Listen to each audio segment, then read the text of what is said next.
All right. Good day, F1 fans. The year is 2025. The date to mark is March 14th. It's the season opener. Welcome to the Australian Grand Prix. This is a sport to test 20 drivers across 24 tracks that are scattered across all around the world. Australia will be the first host and open up the season. Melbourne is in the name. I mean, who cares that Hamilton went to Ferrari and left Mercedes? Who is even going to pay attention to the declining Red Bull from the end of the last season? I mean, Saints to Williams? Please, it's just another day in the office. All right, and these are some of the things that, I noticed during qualifying. So it was Hamilton's first weekend with Ferrari. Liam Lawson is in the Red Bull for the first time. Okay. And, Liam absolutely is struggling to find a feel for the Red Bull. I mean, on his outlap, he goes wide and he goes wide again on the same lap. I mean, it's just rough to watch a good driver suffer with the tractor with no balance at the end of the day. And after the qualifying shootout was said and done, the grid was interesting to say the least. Norris was in pole. Piastri and Verstappen, Russell and Tsunoda complete the top 5. Funny how Tsunoda is able to do better in the sister team than in the main team.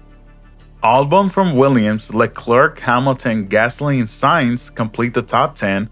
Meanwhile, Hadjar, Alonso, Stroll, Doohan, Bortoleto, Antonelli, and Hulkenberg, then Lawson, and both Hasses, Ocon and Bearman, complete the bottom 10. And that will be the grid for the race. And then on the formation lap, unfortunately before the race even starts, a rookie Hadjar crashes on the formation lap. They were literally commentating on all the rookie drivers starting this year, and the next scene happened to be Hadjar, which was quite on the mark. We got a raining Melbourne that afternoon, which adds another layer of difficulty.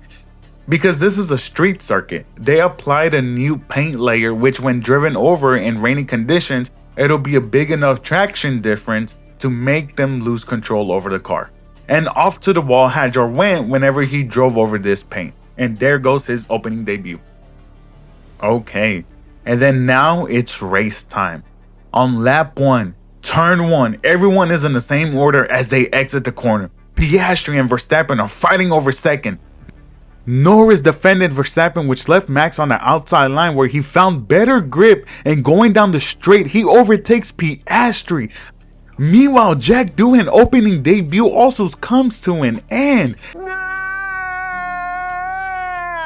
as he finds a wall because of the paint. Then during the safety car because of Doohan, Carlos Sainz gets a power surge and also finds a wall. It's barely lap 2, y'all.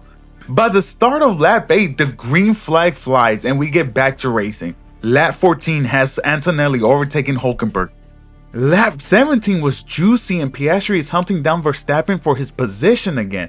As they get to the next corner, it just looks like Verstappen realized that he wasn't going to brake in time, and instead of turning the car, could have risked him the race. He instead keeps going straight and slows down, and from Piastri's perspective, it looks like the guy just forgot what circuit he was in and just drives straight. Like that guy was going straight into the wall, was like, you know what, I think this is the best route.